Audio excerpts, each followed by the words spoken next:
Elimde görmüş olduğunuz bu chocolate chip cookie'ler dışları kıtır ama içi öyle tahta gibi değil. Böyle macun gibi, makaron gibi, acı badem kurabiyesi gibi. Müthiş lezzetli, bayıcı bir tatlılıkta değil, bir kurabiyenin olabilecek en güzel hali. Filmlerde görüp de canımızın çektiği kurabiyeyi şu an ellerimde tutuyorum. Bunun nasıl yapıldığını 1 saat geriye gidelim ve hep beraber izleyelim. Ne dersiniz?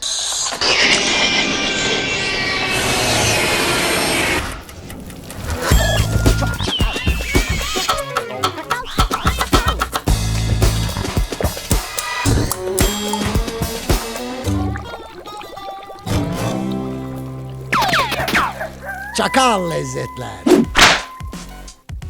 Yani chocolate chip cookie. Yani cookie'nin Türkçesi kurabiye. Ama kurabiye deyince benim aklıma hep sert bir şey gelir. Oysa chocolate chip cookie deyince çiğnenebilen, dışı kıtır, içi yumuşak da demeyeyim. Gevişlik deriz biz ona, böyle yani böyle çiğnemelik. Biliyorsunuz ben tatlı sevmeyen biri olarak Subway'dekini, Starbucks'takini, kahvenin yanında falan arada böyle yerim. Bitiremem ama severim yani. Yarısını bitiririm en azından. Şu kadarcık bir tane şeye 16 lira verdiğim için de çok tercih etmediğim bir şey. Bugün yapacağımız şu ana kadar yediklerinizin en güzeli olacak. Maliyet tanesi 2 lira bile değil yani. Hayat böyle ironik. Yediğin en güzel çikolatalı kurabiye yiyorsun ve hayatındaki en ucuz çikolatalı kurabiye de bu. Çünkü neden? Çünkü burası çakal lezzetler. İddia ediyorum, yediğiniz en iyi cookie olacak. Bugün bol bol cookie diyeceğim. Böyle İngilizce laflar kullandığımda bazı seyircilerimiz sinir oluyor haklı olarak. Bu benim züppe bir insan olduğuma düşündürebilir. Değilim. Benim İngilizcem de zaten çok iyi değil. Cookie, o, bu, sunny, side up. Karantinalar nasıl gidiyor ya? Yorumlara yazalım. İniyoruz, çıkıyoruz, düşüyoruz, bir alışıyoruz. Moraller nasıl? Keyifler nasıl? Yemekle ilgili, mutfakla ilgili görüşleriniz neler? Atıyorum kilomu al. Mesela ben kilo almadım. Ayı gibi yiyorum, kilo almadım. Biraz sohbet döndürelim. Yine bir tatlı tarifinde ölçülerle gideceğiz ama tartıyla değil de işte kaşıkla falan. Görmüş olduğunuz bu beherglass mı ne bu? Bunu da Eminönü'nden aldım. Instagram'da IGTV'de bilgiler var, bakabilirsiniz. Erimişi yarım bardak edecek kadar tereyağı. Cacerola sipariş verdim.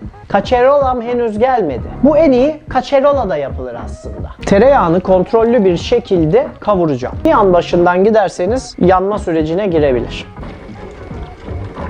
Aceleniz vardır, bir tık daha pratik yapmak istiyorsunuzdur. Eritmeseniz de olur. Oda ısısında da koyabilirsiniz. Bu işlem bir tık daha üst düzey bir cookie'miz olmasını sağlıyor ama öbür türlü de gayet güzel.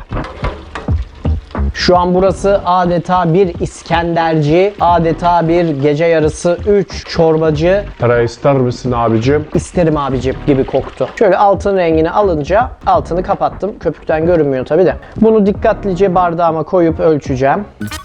O kavruk kokusu müthiş. İştahlar kabardı. Yarım bardaktan biraz az beyaz şeker. Ondan bir tık daha fazla brown sugar. Esmer şekerlerin içinde pekmez olduğu için kıvamı böyle tane tane olmuyor. Aynı şu çocukların oynadığı Moon Sand mi ne var ya onun gibi oluyor. Bakın şeklini koruyor. Dokununca şekli bozulacak. Fış. Slime yapımı. Bak hareketlere bak çok güzel. Kurabiyeye verdiği rengi de kullanıyoruz. Yani rengi de daha altın rengi olacak kurabiyemizi. Şu karantinada olduğumuz dönemde çocuğunuzla yapabileceğiniz bir tarif. Sonra da verirsiniz sütle yer. Bir çay kaşığı tuz. O tuzun tadını bir tık hissetmeyi sevdiğim için dolu bir çay kaşığı koyuyorum. Tereyağıma çok az su koyuyorum. Bu hem tereyağını soğutuyor hem de içerideki sıvı miktarını biraz daha arttırmış oluyoruz. Şimdiden harika kokmaya başladı. Bir yumurta ekliyorum. Bir ses mi duydum? Aa. Ne? Pardon. Kimi aradınız acaba? Ney? Ne oldu? Evet. Çekimdeyiz ama şu an. Günaydın, günaydın, günaydın. Çakal Lezzetler ailesinin yeni ferdi UFO. Uykudan yeni uyanınca böyle Şahan skeci gibi oluyor. Birazdan şimdi cirit atmaya başlar. 4 saattir uyuyordu. Ne haber? Uyku kokmuş, uyku. Oh. Kırkımızı uçurana kadar paylaşamadık. Kakamızı, çişimizi yapıyoruz. Çok güzel. Öyle olunca sizlerle paylaşmak istedim UFO'yu. UFO çok tatlı bir hanım. Top çikolataya bir adet yumurta. Kıvamı alabiliyorsunuz değil mi? Tam olarak pekmez kıvamı. Eleyerek un koyacağım. 1 artı çeyrek. Açıklamalarda yazarım zaten ölçüleri. 1 çay kaşığı da kabartma tozu. Şöyle. Karıştıralım. Bunu tek seferde çok yapıp böyle aynı o Amerikalılar gibi rulo yapabiliriz. Sonra da dolaptan kıt kıt kıt kesip direkt fırına verebiliriz. Misafiriniz mi geldi çaya? Hayır, gelmedi çünkü korona var. İçindeki çikolata miktarı önemli. Çikolatasının bol olması aslında bunun kıvamını da etkiliyor. Çünkü çikolata demek içerisindeki bir sürü şeyin karışımı ya aslında. Daha çok lezzet veriyor, içine yağlılık katıyor. O yüzden çikolatadan kaçınmayın. Ve hani kırdığınızda o içinden eriyen çikolataları görmek ya güzel olan, hayat boyu başka hiçbir cookie'ye 16 lira vermeyeceksiniz. Burada yapacaksınız, cebinize koyacaksınız. Aa merhaba, işte ben de bir tane alayım diyeceksiniz hemen. Aa sen ne aldın Emir'cim? Cookie aldım ya ben. Çikolataları çok çok küçük yapmayın. Şu kadar bir öbek erisin, ortada bir boşluk oluştursun. Önümüz bayram. Önümde bir kısmı bitter, bir kısmı sütlü çikolata var. Gittin babaanneye. Aman evladım, çikolatayı oradan, çikolatayı. Bayramın başıysa gidersin şak şak şak sütlüleri avlarsın. Sonra da Nereye bakıyorsun? Buraya bakmıyorsun. oraya Gözün bak. kayıyor. Gözüm Yok. şaşı. Yok, buralara falan bakıyorsun. Şaşıyım ben. Şak şak şak sütlüleri avlarsın. Sonra da kalan deliklere diğerlerini tık tık tık yerleştirirsin. Bir şekil yaparsın, yaparsın, bir desen oluşturursun. Gizlemeye çalışırsın sanki eşitmiş gibi. Nedir bu bitlerin çektiği? Ya da bayramın sonunda gidersen de cezanı çekersin işte öyle. Gittin, babaanne tuttu önüne senin çikolatayı. Ye oğlum ye. Hepsi bitter babaanne, nasıl yiyeyim babaanne dersin. Babaanne de der ki, dur der ben sana içeriden kurabiye getireyim. Ben sana der. Bu bayramda uzak ol çat diye reklam girer ha. Şu an duygusal reklam var ya. Tam reklam girmelik voleyi çaktım ama reklam veren yok. Ne yapalım? Ben kendi reklamımı yaparım o zaman.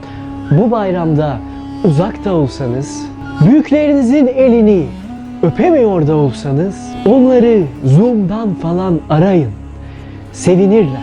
Büyüklerinizi çakal lezzetlerden bu yılda mahrum bırakmayın. Çakal lezzetler. Kendi kendime reklam verdim. Abone sayısı bir anda artıyormuş bu reklamların.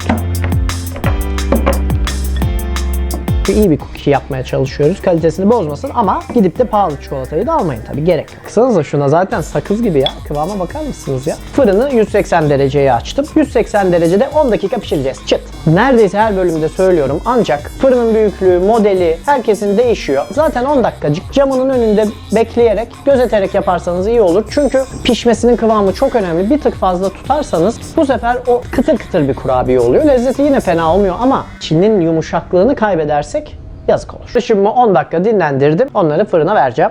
Top gibi koyacağız ama pişerken böyle açılacaklar. Cookie'lerimizin boyutu lezzetiyle ilgili çok şeyi değiştiriyor.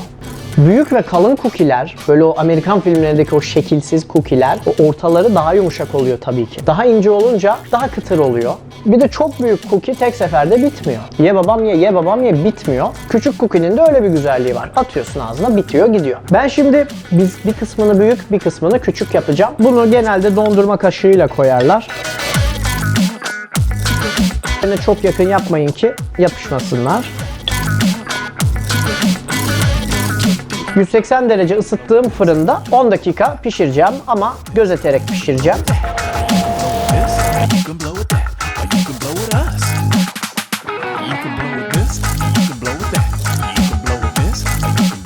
Bir yarım saat falan dinlendi.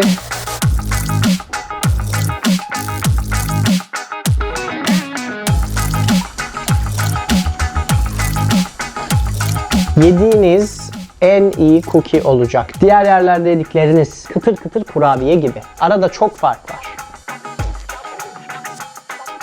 Sakız gibi cookie'nin kıvamı.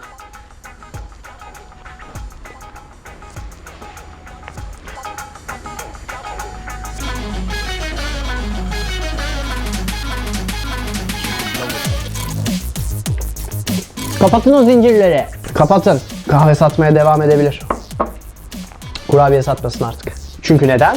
Çünkü ben tanesi 2 TL olan şu cookie'lerle ticarete giriyorum. 10 liradan bile satsam, aa iyiymiş abi 10 lira. Böyle bir cookie için çok iyi yalnız der ve yer insanlar. Şimdi bir de ufağından alıyorum. Ufağa geçtiğiniz an kıvam farklanıyor. Bakın. Yine çok güzel ama büyüğün ortasının daha kalın olması, hamur hamur gibi kalıyor. Pişmiş bu arada, pişmemiş hiçbir yanı yok. Küçükler kıtırlığa bir tık daha yakın. Sözden de anladınız. Yapıp yiyince lütfen bana yollamayı unutmayın. Beğeneceğinize çok eminim. Eski bir dostumu hatırlattı bunları yemek bana. Buradan ona sesleniyorum. Ey mavi dost, ey ayı kılıklı canavar herif, özledim seni. Çakal Lezzetlere abone olmayı unutmayın. Kurabiyeyi yaptığınızda Instagram'dan DM'ye bana yollamayı sakın unutmayın. Aman püf noktalara geleceğim. Fırından aldığınız esnada tam olarak katı olmamış olacak. Ben şöyle yaptım. 8 dakikaya kurdum. Alarmım çalınca bir gittim baktım. Sonra kapattım. Yani 8-9 dakika bile okey olabilir. Fırından hemen çıkarın. Bu fırına bağlı olduğu için yani 8 ila 10. Ama daha fazlası görüntüde de çok da bir şey değişmiyor ama içi kuruyor. Hızlıca alınması lazım. Fırından aldığınızda bir şeyle dürttüğünüzde bu helva gibi olacak. Yani ele falan gelmez o esnada. Daha yumuşak, birbirini o kadar tutmuyor. Ama siz bunu yarım saat dinlendirince içindeki yağları donuyor. İçindeki su buharlaşıyor ve işte bu kusursuz olabilecek en iyi, ya iddia ediyorum ya. Tatlıyı sevmem ama sizi severim.